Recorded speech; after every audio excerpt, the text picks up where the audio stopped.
Bonjour à tous, comment allez-vous bien? Vous allez bien? Fort bien. Alléluia, merci Seigneur. Yes. Amen, amen, amen. Alors avant de commencer, le message dit autrement puisque nous avons commencé déjà notre culte d'adoration depuis notre entrée ici. Nous avons reçu un saint accueil de la part des frères du service d'ordre. Merci beaucoup. Et on a continué avec l'accueil de nos sœurs qui nous ont très très bien placés, bien installés, bien accueillis. Ça s'est poursuivi avec le frère qui a dirigé l'instant d'introduction parlé, je dirais, et pour continuer avec la bénédiction chantée. Et nous poursuivons toujours cet élan de bénédiction sous une autre forme. La bénédiction de l'Éternel est là. Le titre du message, choisis la foi. Parce que parfois on peut choisir autre chose que la foi. Et Dieu nous interpelle, il nous dit de choisir la foi et on va voir pourquoi. Dans Éphésiens, le chapitre 1er, au verset 3, il est écrit « Béni soit Dieu, le Père de notre Seigneur Jésus-Christ, qui nous a bénis de toutes sortes de bénédictions spirituelles dans les lieux célestes en Christ. » Marquez ce verset dans vos Bibles. Surlignez-les dans vos Bibles. Parce qu'au travers de ce verset, il y a un programme, un projet, une action divine, une action de foi qui est préalablement pourvue pour que nous soyons bénis. Je suis béni de toutes sortes de bénédictions spirituelles dans les lieux célestes. C'est Dieu qui me l'a promis, c'est Dieu qui a déjà préparé mes bénédictions. Et ça, c'est possible grâce à Christ. Dans Colossiens 2, le verset 9, Paul écrira encore, ou aussi, car en lui, en Christ, habite corporellement toute la plénitude de la divinité. Vous avez tout pleinement en lui, qui est le chef de toute domination et de toute autorité. J'ai tout pleinement en Christ. J'ai tout pleinement en Jésus parce que Dieu a mis en lui toute la plénitude de Dieu lui-même, de la divinité. Et quand on est à Dieu, quand on est en Christ, Christ est en nous aussi. Parce qu'il dit dans Jean 15, si vous demeurez en moi et que mes paroles demeurent en vous, demandez ce que vous voudrez et cela vous sera accordé. Il y a des promesses qui sont liées à notre situation spirituelle, à notre position en Dieu. Ceux qui sont en Dieu sont forcément bénis déjà. Je suis béni parce que je suis en Dieu et Dieu est en moi. Nous pouvons le confesser. Chacun peut le faire, peut le dire pour lui-même. La relation que nous avons avec Dieu nous a déjà bénis. Tu es déjà béni. Tu sais ça? Tu es déjà béni. Le problème, c'est qu'on n'a pas conscience qu'on est déjà béni. Donc, on va demander à Dieu des choses que nous avons déjà. On va demander à Dieu des choses qu'il a déjà préparées d'avance pour nous, pour que nous les saisissions, tout simplement. La difficulté que nous avons, elle est identitaire. Ça veut dire que nous n'avons pas conscience que nous sommes aussi esprits. Nous avons conscience du corps physique, du corps charnel, du corps que l'on peut voir, du corps que l'on peut toucher, du corps qui peut tomber aussi malade, du corps qui peut mourir. Mais nous n'avons pas toujours conscience du corps spirituel. Et étant créé à l'image de Dieu, à sa ressemblance, la Bible dit que Dieu est esprit. Et si nous sommes créés à l'image de Dieu, nous sommes aussi esprits. Ça veut dire que tout ce qui est en Dieu est en moi. J'ai l'ADN de Dieu en moi. Et c'est à partir de cette prise de conscience identitaire que je peux me placer dans la position de la foi. Dieu a déjà pourvu à ta bénédiction. Celle que tu ignores même. celle dont tu auras besoin dans 1 an, 2 ans, 3 ans, 4 ans, 5 ans, 10 ans, enfin le nombre d'années qui te reste à vivre. Dieu a déjà pourvu à ta bénédiction. Maintenant, il faut aller la chercher. Il faut aller la chercher. Et nous découvrirons que pour aller la chercher, nous devons prendre conscience de notre être spirituel. Parce que dans Colossiens, le mot corporellement que vous voyez écrit dans le texte, en grec, il se dit somatikos. Et ce mot-là signifie être spirituel. Le corps spirituel visible seulement dans les lieux célestes. Ça veut dire que même si les hommes me voient, mais aussi les esprits voient ton être spirituel. Si tu n'en as pas conscience, eux, ils savent que tu existes aussi spirituellement. C'est pourquoi beaucoup de personnes, plutôt que d'attaquer le corps, ils vont attaquer l'esprit. Et c'est pourquoi beaucoup de personnes aussi, quand on les voit agir, elles sont manipulées par des esprits. Si nous prenons conscience de notre être spirituel, on va le nourrir, on va en prendre soin, on va l'élever, on va lui donner de quoi être fort pour aller chercher ce que Dieu a pourvu. Nous sommes créés à l'image de Dieu, à sa ressemblance. La précision, sa ressemblance, vient mettre en évidence que Dieu nous a fait exactement parfaits, parce qu'il est parfait. Et si nous sommes à sa ressemblance, à son image, nous sommes véritablement parfaits. Le péché est venu et nous a rendus impurs. Mais Christ est venu et nous a rachetés et nous a rendu cette pureté. C'est une faveur. Et quand Dieu te voit, quand tu as donné à Dieu ta vie, Dieu voit Jésus. Et plus encore, Dieu nous a donné son esprit. C'est pourquoi il disait aux disciples, il est avantageux pour vous que je m'en aille. Parce que si je ne m'en vais pas, vous ne pourrez pas recevoir l'esprit. Il est avantageux pour moi que je m'en aille, pour vous que je m'en aille, afin que vous receviez l'esprit. Et c'est pour cela que nous, Église, nous, enfants de Dieu, nous rachetés, nous repentis, convertis, nous qui avons reçu Jésus comme sauveur, Jésus comme maître, nous devons nous inscrire dans une démarche de progression, dans une démarche aussi pour recevoir l'Esprit de Dieu dans son intégralité, pour marcher selon l'Esprit, afin de ne pas accomplir les œuvres de la chair. Pense selon le royaume de Dieu et tu agiras selon le royaume de Dieu. Jésus habite en nous. Jésus habite en nous. La divinité habite en nous physiquement. C'est ça, bien-aimé. Dieu habite véritablement en nous. Des fois, on a l'impression que c'est une expression qui signifie que en fait, c'est pas vrai. Bien-aimés, recevons véritablement ce que Dieu est en train d'opérer dans nos corps. Dans notre corps physique, dans notre corps spirituel, dans notre corps moral, dans notre corps émotionnel.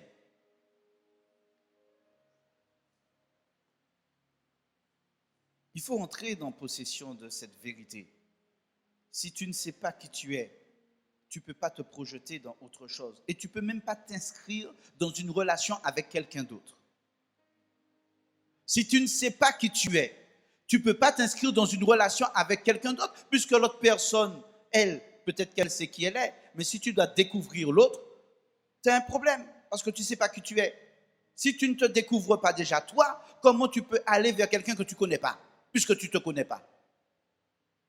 C'est pour ça que nous devons prendre conscience de notre identité. Quand tu sais qui tu es, tu sais le pouvoir que tu as. Tu sais l'autorité que tu as. Tu sais la puissance que Dieu met en toi. Et c'est pour ça que nous pouvons continuer à marcher de progrès en progrès, à marcher véritablement sur le chemin de la foi. Et cette foi va grandir.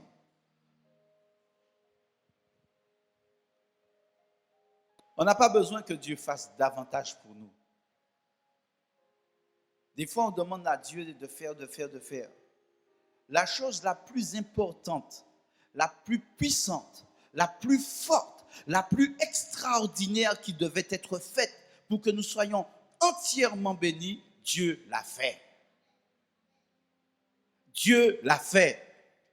À la croix, Dieu manifestait l'amour suprême, l'amour inégalable, l'amour inconditionnel, l'amour pur, saint, juste. À la croix, Jésus donnait sa vie et Dieu manifestait son amour envers la création que nous sommes. La chose la plus extraordinaire, c'est la manifestation de l'amour de Dieu au travers de Jésus-Christ à la croix. Dieu l'a fait. Et non seulement il manifestait son amour ainsi, mais il allait continuer à manifester son amour par le fait de nous ouvrir les cieux. Et ce n'était pas fini. Parce que Jésus dit que Dieu nous envoie son esprit, la promesse. Et étant rempli de cet esprit-là, le Saint-Esprit, Dieu a tout fait pour nous. Dieu a tout fait pour que tu sois béni. Est-ce que tu sais ça? Dis ça à ton voisin. Dieu a tout fait pour que tu sois béni.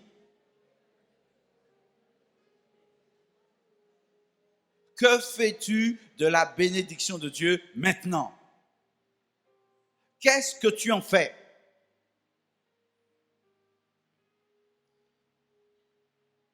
On a seulement besoin d'une chose, véritablement, c'est de croire qu'on est déjà béni. Choisis la foi. Il faut croire que tu es déjà béni. Et si tu l'oublies, rappelle-toi Éphésiens 1, chapitre 1, verset 3. Je suis béni parce que le Père a déjà pourvu à ma bénédiction dans le ciel. Oui, on peut acclamer Dieu. Je suis béni. Et ce que je crois se repose sur Dieu. C'est plus facile de se reposer sur Dieu que de se reposer sur toutes les choses qui sont parfois déséquilibrées de notre monde. Parce que Dieu a déjà tout fait. Est-ce que vous savez comment la puissance de Dieu s'active? Vous savez comment? Par la foi. Qui veut voir la puissance de Dieu? Active ta foi. Active ta foi. Tu veux voir la puissance de Dieu? Active ta foi. La puissance de Dieu se manifeste et s'exprime, se réalise par la foi. C'est pour ça que lorsqu'on lit Hébreu, on voit tous les héros de la foi. Cependant, il y a quand même une parenthèse, je dirais. Il est précisé dans le chapitre 11 d'Hébreu que, en fait, tous n'ont pas reçu ce qu'ils espéraient ici-bas. Mais ils sont restés dans l'espérance d'une bénédiction meilleure dans le royaume de Dieu. Et ils ont activé leur foi au point de même mourir sans recevoir ici-bas en sachant que Dieu avait déjà pourvu là-haut. Alléluia. Donc ce n'est pas forcément ce qui va se manifester ici-bas qui va dire qu'on a la foi ou pas. C'est surtout notre espérance dans le ciel. C'est pourquoi Jésus a dit à ses disciples, ne vous réjouissez pas de ce que les démons vous soient soumis, mais réjouissez-vous de ce que votre nom est écrit dans le livre de vie. Alléluia. Gloire à Dieu. C'est l'objet de notre joie, l'objet de notre foi. Notre nom est inscrit dans le livre de vie. Et c'est comme ça que nous pouvons progresser, c'est comme ça que nous pouvons avancer. La puissance de Dieu s'active par la foi. Et David a écrit, je dis à l'Éternel, mon refuge et ma forteresse, dans le psaume 91, verset 2. Quand David dit ça, il a l'assurance de la présence de Dieu. Il a l'assurance que Dieu est son protecteur. Il a l'assurance que Dieu pourvoit à son besoin quand il est fatigué, quand il est dans la détresse, quand il a même l'âme meurtrie, le cœur déchiré. Dieu est son pourvoyeur de bonne santé physique, morale, spirituelle, émotionnelle. Dieu est là pour ça. Dieu a déjà pourvu. Et David le croit. Et c'est parce qu'il le croit que Dieu le relève.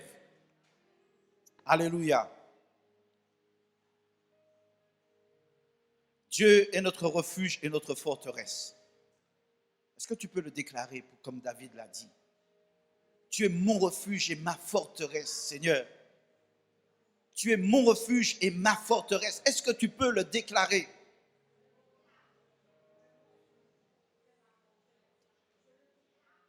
Dans 2 Pierre, chapitre 1er, verset 3, il écrira, par sa puissance, en effet, Dieu nous a donné tout ce qu'il faut pour vivre dans l'attachement au Seigneur, en nous faisant connaître celui qui nous a appelés par la manifestation de sa propre gloire et l'intervention de sa force.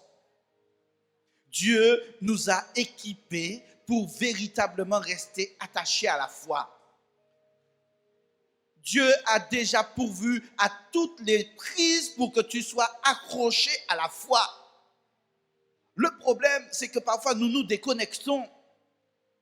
Ce n'est pas Dieu qui lâche, mais c'est nous qui parfois nous laissons aller par des mauvaises influences, par des mauvaises pensées. Pourquoi? Parce qu'on n'aligne plus notre vie sur la vie du royaume de Dieu. On n'aligne plus notre manière de penser sur la pensée du royaume de Dieu. Nous n'agissons plus selon ce que le royaume de Dieu nous dit de faire, mais nous agissons selon nos propres conceptions, selon nos propres valeurs. Et des fois, on s'écarte des valeurs divines à cause de simplement une mauvaise influence, une parole mal dite, ou une mésentente, ou parfois un malentendu.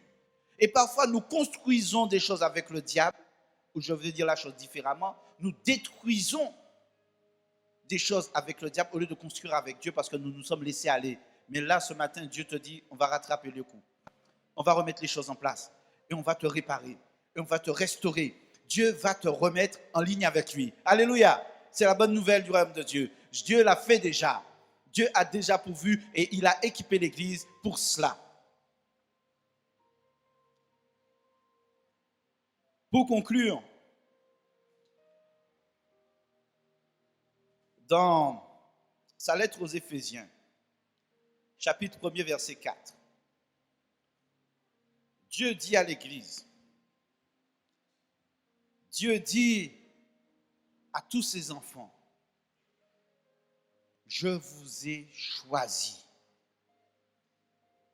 Je vous ai choisi. Il va le dire ainsi. En lui, bien avant de poser les fondations du monde, il nous avait choisis pour que nous soyons saints et sans reproche devant lui. Je reprends. Il y a peut-être quelque chose qu'on n'a pas bien saisi. On va se mettre debout et puis on va le confesser pour nous. Ceux qui veulent, ceux qui peuvent, ceux qui veulent. Et au lieu de dire,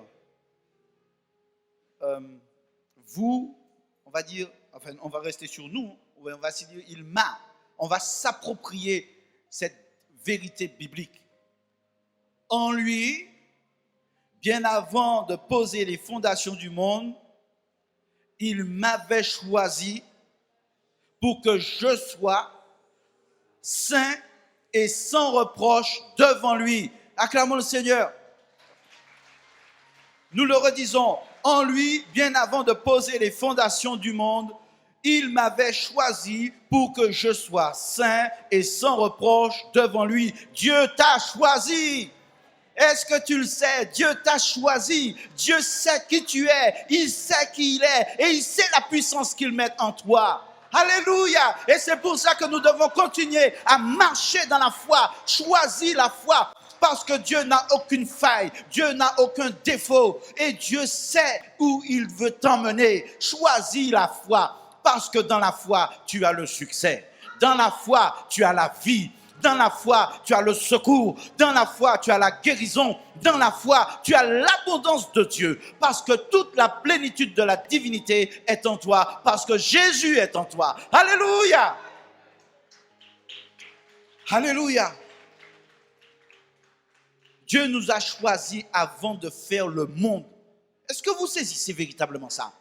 Avant que Dieu dise qu'il y ait la terre et qu'elle soit une masse informe et vide, avant que Dieu dise qu'il y ait la lumière, avant que Dieu dise qu'il y ait la terre, avant que Dieu dise qu'il y ait les arbres, avant que Dieu dise qu'il y ait les animaux, avant même de faire la dernière création, l'homme, Dieu avait déjà pensé à toi, chrétien du 21e siècle, chrétien d'aujourd'hui. Dieu avait déjà pensé à toi. Est-ce que notre Dieu n'est pas extraordinaire? Dieu a pensé à moi, même avant Adam. Enfin, je dis avant Adam, mais bon, vous comprenez l'idée. Dieu a pensé à moi avant la fondation du monde. Ça veut dire que notre Père, il a déjà un projet. Je m'inscris dedans. Ne laisse pas les gens, les événements, le diable, aucune puissance, aucune chose te détourner. Choisis la foi. Choisis la foi et tu verras les effets de la foi. La puissance de Dieu se met en place quand tu actives ta foi. Dieu avait déjà créé la provision pour toi. Et Dieu est prêt à libérer sa puissance. C'est la nouvelle de ce matin. Musicien en place, s'il vous plaît. Dieu est prêt à libérer sa puissance. Dis ça à ton voisin, à ta voisine. Dieu est prêt à libérer sa puissance. Alléluia. Choisis la foi. Choisis la foi. Dieu est prêt à libérer sa puissance pour toi. Choisis la foi afin que tu vives. Choisis la foi afin que les merveilles de Dieu s'accomplissent dans ta vie. Gloire à Dieu. Merci Seigneur. Ouais. Une bonne nouvelle pour toi ce matin. Une bonne nouvelle pour toi ce matin. Jésus a pensé à toi. Dieu a pensé à toi. Dieu a pensé à toi. Dieu a pensé à moi. Alléluia. Dieu, tu es bon. Dieu, tu es bon. On va prendre Dieu, tu es bon. Alléluia. Dieu, tu es bon. Dieu, tu es bon. Dieu, tu es merveilleux. Seigneur, tu es excellent. Encore une fois. Venez devant, venez devant. Dieu, tu es bon. Dieu, tu es bon. Oui. Dieu, tu es merveilleux. Seigneur, tu es excellent. Dieu, tu es bon. Oui, tu es bon. Dieu, tu es bon. Merveilleux. Dieu, tu es merveilleux. Seigneur, tu es excellent. Excellent est ton nom. Excellent est ton nom. Dieu, tu es merveilleux. Seigneur, il y a encore de la place devant. Approchez-vous. Devant, devant, devant.